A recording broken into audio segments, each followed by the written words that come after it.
School teacher ने रोहन को इतना मारा कि उसने स्कूल जाना ही बंद कर दिया। जब उसने ये बात अपने पापा को बताई और अपने हाथ और पीठ पर पड़े हुए निशान दिखाए, तो उसके पापा ने कहा, कोई बात नहीं बेटा, अगर टीचर ने तुम्हें मारा है तो वह तुम्हारे दुश्मन थोड़ी ही ना है। इसमें तुम्हारा ही फ़ायदा है। आज तो तुमने छुट्टी की है, कल से स्कूल चले जाना। लेकिन रोहन ने अपने पिता से साफ साफ कह दिया कि अब वह कभी भी स्कूल नहीं जाएगा। हालांकि रोहन को पढ़ने का बहुत शौक था, लेकिन इस स्कूल में वह नहीं जाना चाहता था। वह चाहता था कि उसके पिता उसका एडमिशन किसी दूसरे स्कूल में करा दें, लेकिन उसके पिता ने उससे कहा कि हमारे एरिया में यही स्कूल है जो कि सरकारी है और बाकी स्कूल तो प्राइवेट हैं और उनकी फ़ीस देना मेरे बस की बात नहीं। इसीलिए अगर तुझे पढ़ना है तो कल हर हाल में तुझे स्कूल जाना पड़ेगा। जबकि रोहन का कहना था कि उसे नाहक सज़ा दी गई है, इसीलिए वह स्कूल नहीं जाएगा। 2-3 दिन गुजरने के बाद जब वह स्कूल नहीं गया तो उसके पापा ने भी उसे बहुत मारा और इतना मारा कि टीचर की सज़ा भी वह भूल गया। रोहन की माँ हाथ जोड़कर अपने पति के आगे गिड़गिड़ाने लगी कि मेरे बेटे को छोड़ दो। रोहन का पिता मार मार कर थक गया। रोहन अपने पिता के इस बर्ताव से बहुत मायूस हुआ और घर छोड़कर चला गया। पहले तो पिता ने यूं ही समझा कि वह किसी दोस्त के घर चला गया होगा या फिर किसी रिश्तेदार के यहाँ होगा, लेकिन जब वह कहीं नहीं मिला तो उसके पिता ने उसकी तलाश करने की भी कोशिश नहीं की और ना ही पुलिस में रिपोर्ट करवाई। और फिर अपनी पत्नी से कहा कि अब यह सोच लो कि हमारे 2 नहीं बल्कि एक ही बेटा है। रोहन से अब हमारा कोई रिश्ता नहीं। 15 साल बाद शहर में नए डीपीओ आए तो उन्होंने ऑफिस में बैठने के बजाय बाहर ही अपनी कुर्सी लगाई ताकि वहां रहने वाले सभी लोगों के मसले सुन सके और उनका हल कर सके। टीचर की चोरी हुई तो वह भी अपनी परेशानी लेकर डीपीओ साहब के पास गए। ऑफिस के बाहर एक लंबी कतार लगी थी और जब टीचर की नज़र डीपीओ साहब पर पड़ी तो उसे अपनी आंखों पर यकीन नहीं आया, क्योंकि सामने बैठा इंसान तो प्रकाश जी की परचून की दुकान थी और उनके 2 बेटे एक बेटी थी। जबकि वे बहुत मेहनती थे, लेकिन इस बात का उन्हें सारी ज़िंदगी दुख रहा कि उनके पिता ने उन्हें पढ़ाया नहीं। वह सिर्फ 5वीं क्लास तक पढ़े थे। उसके बाद उनके पिता ने उन्हें आगे नहीं पढ़ाया था, जबकि उन्हें स्कूल से निकलवा कर अपने साथ काम पर ले जाने लगे। उस समय वह बच्चे थे, अपना बुरा भला नहीं समझते थे, लेकिन वह जैसे ही बड़े हुए और अपने दोस्तों को पढ़ाई के मैदान में आगे देखा तो उन्हें इस बात का बहुत ज़्यादा सदमा हुआ कि वह अनपढ़ ही रह गए। वह जानते थे कि उनके पिता से बहुत बड़ी गलती हुई है। पढ़ाई एक ज़रूरी चीज़ है। इसका मकसद नौकरी हासिल करना नहीं बल्कि एक अच्छा इंसान बनना है। एक पढ़ा लिखा इंसान ज़िंदगी के किसी भी मोड़ पर एक अनपढ़ इंसान की बदौलत ज़्यादा अच्छी तरह गुजर कर सकता है और अपना आने वाला फ्यूचर रोशन कर सकता है। वह दोस्त जो प्रकाश जी के साथ खेलते थे अब बड़े बड़े पदों पर बैठ चुके थे। तब प्रकाश को वह दिन याद आते थे जब उन्होंने स्कूल छोड़ा था। कि वह स्कूल ना छोड़ते तो आज वह भी एक बड़े ओहदे पर होते और जितनी मेहनत वह आज कर रहे हैं शायद इतनी ज़्यादा मेहनत भी ना करनी पड़ती। प्रकाश साहब के बेटे बड़े हुए तो उन्होंने स्कूल में एडमिशन करवाया और साथ साथ अपने आप से एक वादा किया कि जो इच्छा उनके दिल में दम तोड़ गई थी, जो काम उनके पिता नहीं कर सके, वह खुद ज़रूर करेंगे। अपनी औलाद को अच्छे से अच्छी पढ़ाई करवाएंगे ताकि समाज में उनकी एक अलग पहचान बने। प्रकाश जी का बेटा रोहन 10वीं क्लास में पढ़ता था, जबकि छोटा बेटा अजय 8वीं क्लास में पढ़ता था। दोनों बच्चे पढ़ाई में काफ़ी होशियार थे और स्कूल से उन्हें काफ़ी प्राइजेस भी मिलते थे। जब प्रकाश जी को इस बात का पता चला कि उनके बच्चों को प्राइज़ मिला है और स्कूल के टीचर उनकी बहुत तारीफ़ करते हैं तो उन्हें इस बात की बहुत खुशी हुई। प्रकाश जी की पत्नी बीमार रहने लगी और प्रकाश जी की दुकान भी ठीक नहीं चल रही थी। दुकान की सेल काफ़ी कम हो रही थी। इसकी वजह ये थी कि उस गली में एक बहुत बड़ी मार्केट बनाई गई जहाँ पर सभी तरह का सामान मिल सकता था और इसके अलावा एक यूटिलिटी स्टोर भी था। इसी वजह से प्रकाश जी की दुकान की सेल काफ़ी कम हो गई थी और इसलिए वे बहुत ज़्यादा परेशान थे। उनका इरादा था कि वह अपनी दुकान यहाँ से शहर में शिफ्ट करेंगे, क्योंकि शहर में ज़्यादा कस्टमर आने के चांस होते हैं। लेकिन फ़िलहाल उनके पास इतने पैसे नहीं थे कि वह ऐसा कर सकें। रोहन बच्चा नहीं था, वह अच्छी तरह इस बात को समझता था कि उसकी माँ का इलाज ठीक तरह से नहीं हो पा रहा है और वह अपने पिता से भी ऐसा नहीं कह सकता था कि माँ का अच्छे हॉस्पिटल में इलाज करवाएं, क्योंकि वह अपने पिता से बहुत डरता था और झिझकता था। यह बात नहीं कह सकता था, इसीलिए वह सोचने लगा ऐसा क्या किया जाए। वह पढ़ाई नहीं छोड़ सकता था, लेकिन कई बार उसके दिल में यह बात ज़रूर आती थी कि 1 साल के लिए पढ़ाई छोड़ दे और कहीं छोटी मोटी जॉब करना शुरू कर दे या फिर मजदूरी करे, ताकि अपनी माँ के इलाज के पैसे जमा कर सके। उसने अपने कई दोस्तों को ये जिम्मेदारी सौंपी कि अगर सुबह के समय कोई पार्ट टाइम जॉब मिल जाए तो ज़रूर बताना। फिर एक दिन एक दोस्त ने उसकी मदद की और कहा कि तुम्हारे लिए 2 घंटे की एक जॉब है। शहर के कई घरों में अखबार देने हैं और ये काम तुमको 2 घंटे में कर लेना है। सुबह 6 बजे से लेकर 8 बजे तक तुम्हें ये काम करना है और 8:30 बजे तक तुम अपने स्कूल भी आ सकते हो। यह सुनकर वह बहुत खुश हुआ। उसे पैसों की बहुत ज़रूरत थी और अपनी माँ की वजह से काफ़ी परेशान था। वह कुछ पैसे जमा करना चाहता था ताकि उसकी माँ का अच्छे हॉस्पिटल में इलाज हो सके।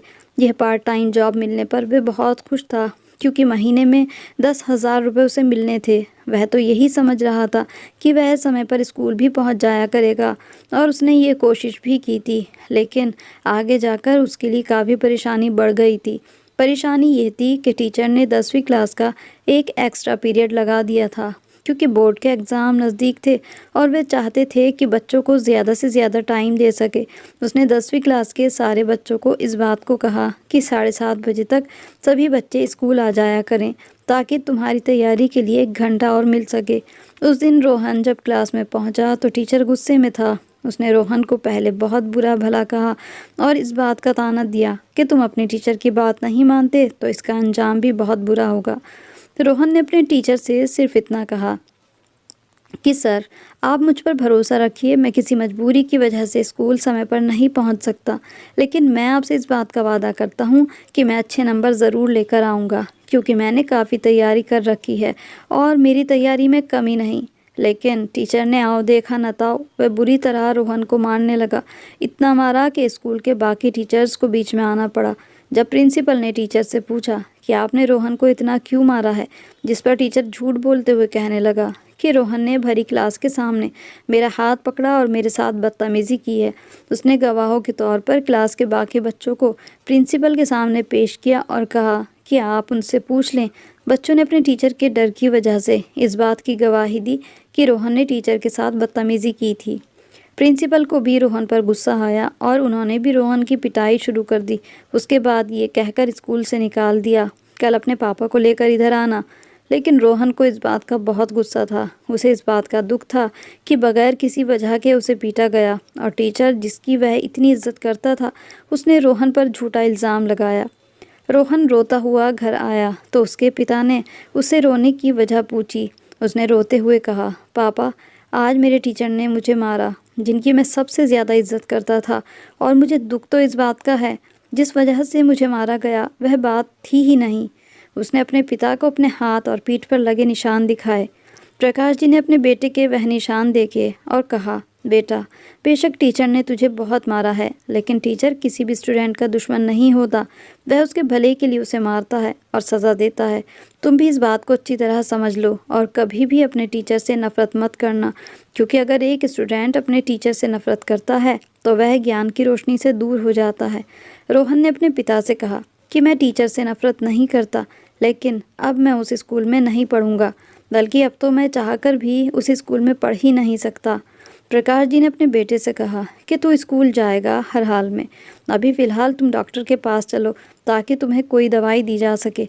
अगले दिन प्रकाश ने अपने बेटे से कहा कि तैयारी करो स्कूल की, लेकिन रोहन ने अपने पिता से कहा, अब मुझे स्कूल में नहीं पढ़ना है, मैं दूसरे स्कूल में पढ़ना चाहता हूँ। यह सुनकर प्रकाश हैरान हुए और कहने लगे, ऐसी बेवकूफ़ी की बातें कर रहे हो।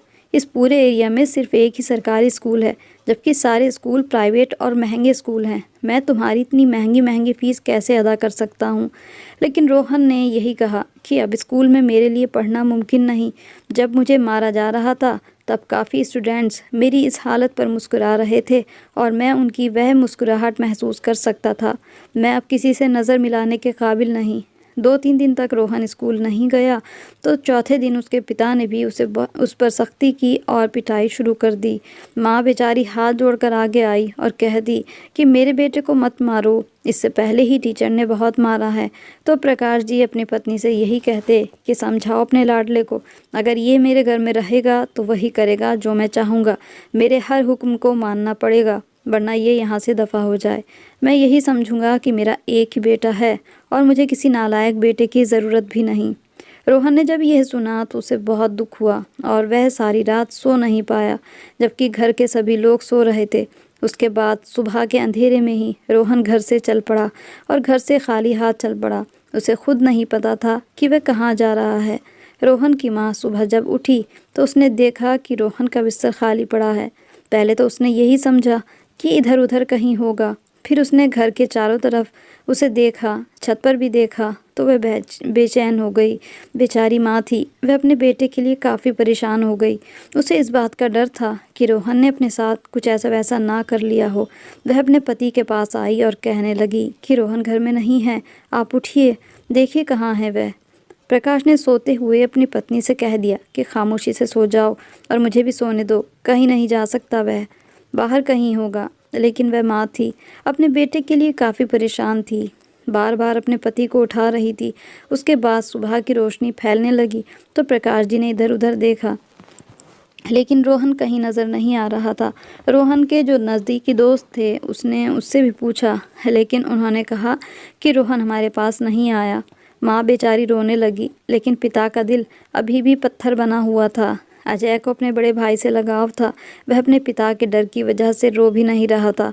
उसे तो अब इस बात की फिक्र खाए जा रही थी कि मैं अकेला स्कूल कैसे जाऊंगा, क्योंकि अक्सर लड़के जो उसके साथ लड़ाई झगड़ा करते थे तो बड़ा भाई रोहन ही अपने छोटे भाई की मदद के लिए आता था। 2 दिन गुजर चुके थे, लेकिन रोहन का कुछ अता पता नहीं था। इन सारी बातों के बावजूद प्रकाश जी ने अपने बेटे की गुमशुदगी की पुलिस स्टेशन में जाकर रिपोर्ट तक नहीं कराई। उसकी पत्नी यही कहती थी कि आप इतने संग दिल कैसे हो सकते हैं, वह आपका बेटा था, लेकिन आपने तो पुलिस स्टेशन भी जाना ठीक नहीं समझा, ना ही बेटे को तलाश करने की कोई कोशिश की। तो अपनी पत्नी से कहने लगे कि बेहतर यही है कि उसका नाम मेरे सामने मत लो और जितनी जल्दी हो सके उसे भूल जाओ, क्योंकि वह इतना छोटा नहीं था, ना ही नादान था, बालिग था, सब समझता था। रोहन घर छोड़कर तो जा रहा था, लेकिन बार बार उसे अपनी माँ की याद सता रही थी। वह तो अपनी माँ के इलाज के पैसे जमा करने की कोशिश कर रहा था, लेकिन किस्मत ने उसे मौका नहीं दिया। शहर में जाकर उसने जॉब नहीं छोड़ी और यही जॉब करने लगा। वह सुबह 6 बजे से 8 बजे तक घर घर में जाकर अखबार फेंकने लगा। उसका दोस्त आमिर जानता था कि रोहन कहाँ है, लेकिन रोहन ने अपने दोस्तों को सख्ती से मना किया हुआ था। जब अखबार वाले को रोहन के बारे में पता चला कि ये बच्चा पढ़ाई में बहुत अच्छा है, तो उसने रोहन से कहा कि अगर तुम पढ़ना चाहते हो तो मैं तुम्हारी मदद करूँगा। लेकिन रोहन ने उसे यही कहा कि मेरे पास पढ़ाई करने के लिए पैसे नहीं। अखबार वाले ने कहा कि मुझसे पैसे ले लो, जब कभी तुम्हारे हालात बदल जाएंगे तो वापस कर देना। अखबार वाले की इच्छा पर रोहन जॉब के साथ साथ पढ़ाई भी करने लगा और फिर बहुत अच्छी पढ़ाई हासिल करने के लिए उसे शहर से बाहर किसी दूसरे शहर जाना पड़ा। अब रोहन इस काबिल हो चुका था कि वह अपनी पढ़ाई का खर्च खुद पूरा कर सके, क्योंकि वह बहुत ट्यूशन पढ़ाने में माहिर हो चुका था और होम ट्यूशन उसे से काफ़ी पैसे मिल जाते थे। वह शहर के बड़े बड़े घरों में बच्चों को ट्यूशन पढ़ा रहा था और साथ साथ मास्टर्स की पढ़ाई भी कर रहा था। अच्छे अच्छे लोगों के साथ उसके संबंध हो गए थे और अब तो खामोशी के साथ वह चुपके से अपने दोस्त आमिर के द्वारा अपनी माँ को पैसे भिजवा रहा था। माँ से जुदाई वह ज़्यादा सहन नहीं कर सकता था, इसीलिए अपने दोस्त से बात की और अपनी माँ को इस बात की तसल्ली दी कि मैं आपसे ज़रूर मिलने आऊँगा, लेकिन पापा के घर पर नहीं होंगे, तभी आऊँगा। जब रोहन की माँ को पता चला कि उसका बेटा सही सलामत है और ऊंची पढ़ाई हासिल कर रहा है, तो वह खुशी से फूली नहीं समा रही थी। इस खबर ने उसके दिल को बहुत सुकून दिया और वह जो अपने बेटे के लिए दिन रात तड़प रही थी, अब खुश हो गई थी। और फिर एक दिन वह चुपके से अपने घर आया था, जबकि उसके पिता प्रकाश घर पर मौजूद नहीं थे। वह अपनी माँ से लिपटकर खूब रोया। दोनों माँ बेटे काफ़ी देर तक एक दूसरे से बातें करते रहे और उसे इस बात की बहुत खुशी थी कि उसकी माँ संभल चुकी थी। उनकी तबीयत भी पहले से काफ़ी बेहतर थी। पिता के घर वापस आने से पहले ही वह घर से चला गया और माँ से इस चीज़ का वादा लिया कि मेरी पढ़ाई के लिए और मेरी कामयाबी के लिए हमेशा दुआ करती रहना। आपकी दुआओं की बदौलत मैं एक दिन बहुत बड़ा आदमी बनूंगा। माँ ने अपने बेटे से यही कहा कि मेरी दुआएं हर समय तुम्हारे साथ हैं। तुम पढ़ाई के मैदान में बहुत आगे जाओगे और इस देश का नाम रोशन करोगे। वह अपने छोटे भाई अजय से भी मिला और उसे इस बात की नसीहत की कि माँ का ख्याल रखना। प्रकाश जब घर वापस आए और उन्होंने पत्नी के बक्से में ढेर सारे पैसे देखे तो उन्हें शक हुआ कि पैसे कहाँ से आए, क्योंकि अजय की तो नौकरी नहीं थी और उन्होंने खुद भी अपनी पत्नी को कोई पैसा नहीं दिया था। तो फिर यह सारे पैसे कहाँ से आए? उन्हें इस बात का शक था कि उनके पीछे रोहन घर ज़रूर आया था, क्योंकि उसको घर आते हुए एक मोहल्ले वाले ने देख लिया था और उसी ने प्रकाश से कहा कि भाई मुबारक हो, तुम्हारा बेटा वापस आ गया। जिस पर प्रकाश ने कहा कि आप कैसी बातें कर रहे हैं। उसने प्रकाश को खुद बताया कि मैंने तुम्हारे बेटे रोहन को देखा था, काफ़ी बड़ा हो चुका है और काफ़ी पढ़ा लिखा और खूबसूरत है। लेकिन अपनी ज़िद के आगे प्रकाश ने उसको कोई जवाब नहीं दिया और फिर अजय ने अपने पिता को बता दिया कि हाँ, रोहन भैया आए थे, लेकिन उन्हें इस बात का दुख था कि पिताजी मुझसे इतनी नफ़रत क्यों करते हैं। उन्होंने मुझे तलाश करने की भी कोशिश तक नहीं की और ना ही मुझसे रिश्ता रखने की कोशिश की। प्रकाश अभी भी अपनी ज़िद पर अड़े थे और कहने लगे कि मैं ऐसे बेटे से कैसे रिश्ता रखूं जो मेरा कहना ही ना माने। वह ज़िंदगी में कभी तरक्की नहीं कर सकता। अजय अपने भाई के बारे में आगे आया और अपने पिता को सच्चाई बताई कि किस वजह से टीचर ने उसे मारा था और बताया था कि मेरे भाई ने कोई गलती नहीं की थी, बल्कि माँ के इलाज के लिए वह ऐसा कर रहा था। उसे इस बात का पता चल चुका था कि आपकी दुकान अच्छी नहीं चल रही और दुकान की सेल नहीं हो रही, इसीलिए आपका साथ देने का फ़ैसला किया। वह बेचारा सुबह शहर में जाकर अखबार डालने जाता था और फिर स्कूल में आता था, लेकिन फिर भी टीचर उसे मारता था। वह माँ के लिए पैसे जमा कर रहा था ताकि माँ का ठीक तरीके से इलाज हो सके। अगर आपको मेरी बात पर यकीन नहीं आता तो मैं उस अखबार वाले को भी जानता हूँ जिसके पास भाई नौकरी करते थे। प्रकाश जी ने जब ये सुना तो उनकी आंखों में आंसू आ गए। वह अपने बेटे से मिलने के लिए बेचैन होने लगे, मगर अब रोहन ने वादा किया था कि मैं तभी गांव में वापस लौटूंगा जब अपनी एक पहचान बना लूँगा और अपनी हैसियत बदल लूँगा। उसने अपनी माँ से किया वादा सच करके दिखाया। कंपटीशन के एग्ज़ाम में पास होकर पुलिस ऑफिसर बना और फिर शहर से गांव में ही अपना ट्रांसफ़र कराकर अपने ही इलाके में लोगों की सेवा करने का पक्का इरादा किया। उस समय उस एरिया के हालात कुछ अच्छे नहीं थे, इसीलिए वह जानबूझकर ही इधर आया था। आए दिन चोरी डकैती की वारदातें हो रही थी और डीपीओ साहब ने आते ही पहले दिन ऑफिस में बैठने के बजाय ऑफिस के बाहर कुर्सी लगाई ताकि आम लोगों की परेशानियां सुन सके और उनको हल करने की कोशिश करे। टीचर नरेंद्र के घर भी चोरी हुई थी और वह शिकायत लेकर डीपीओ साहब के पास हाजिर हुए, लेकिन जब वह आए तो लोगों की लंबी कतार उनके सामने थी। उसने दूर से ही डीपीओ रोहन को देख लिया था और उसे पहचान भी लिया था। शर्मिंदगी की वजह से वह अब रोहन से नज़र नहीं मिला सकते थे, क्योंकि उसने झूठ बोलकर रोहन को स्कूल से निकलवाया था। लाठी का सहारा लेकर वह वापस जा रहे थे तो रोहन ने उन्हें अपने पास बुलाया, उनको बैठने के लिए कुर्सी दी। वह अपने टीचर को पहचान चुका था। उसने टीचर की शिकायत सुनी और कहा कि आपके साथ जल्दी ही इंसाफ होगा, और टीचर को हकीकत बताई कि मैं माँ के इलाज और दवाई के पैसे इकट्ठे कर रहा था, इसीलिए स्कूल लेट आता था, जिसकी वजह से आपने मुझे मारा था और फिर प्रिंसिपल से भी गलत बताया था। कांपते हुए हाथों के साथ टीचर रोहन से माफ़ी मांगने लगा तो रोहन ने अपने टीचर को गले से लगाया और कहा कि मुझे आपसे कोई शिकायत नहीं, बस मुझे अपने पिता से शिकायत ज़रूर है कि उन्होंने मुझे तलाश भी नहीं किया। सारा दिन वह लोगों के मसले सुनता रहा और फिर शाम को अजय अपने पिता को लेकर डीपीओ रोहन के पास आया। 15 साल के बाद प्रकाश जी का अपने बेटे के साथ सामना हो रहा था। वह वर्दी में बहुत खूबसूरत लग रहा था, जबकि प्रकाश की आंखों में आंसू थे। प्रकाश जी ने अपने बेटे से कहा कि तुम्हारा बाप इस काबिल तो नहीं कि उसका तेरे जैसा कोई बेटा हो सके तो अपने पिता को माफ़ कर देना। उसने अपने पिता को गले से लगाया। काफ़ी देर तक बाप बेटा गले से लगकर रोते रहे। जब से डीपीओ रोहन का ट्रांसफ़र इधर हुआ, वहाँ के हालात पहले से काफ़ी बेहतर थे। ऐसे चोर जो कई सालों से आज़ाद घूम रहे थे, अपने जुर्म का दायरा फैलाया हुआ था, वह हवालात के पीछे आए और लोगों ने सुख का सांस लिया। रोहन की माँ के अलावा उन तमाम माँओं की दुआएं रोहन के साथ थीं, जिनमें किसी न किसी फैमिली मेम्बर को रोहन ने इंसाफ दिलवाया। वह अपने फ़र्ज़ में किसी भी तरह की कोताही नहीं करना चाहता था।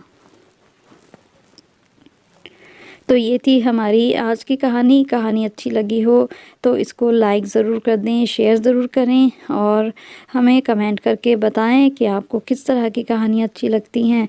तो ऐसी ही अच्छी अच्छी कहानियों के साथ फिर मिलेंगे। तब तक के लिए goodbye and thanks for watching.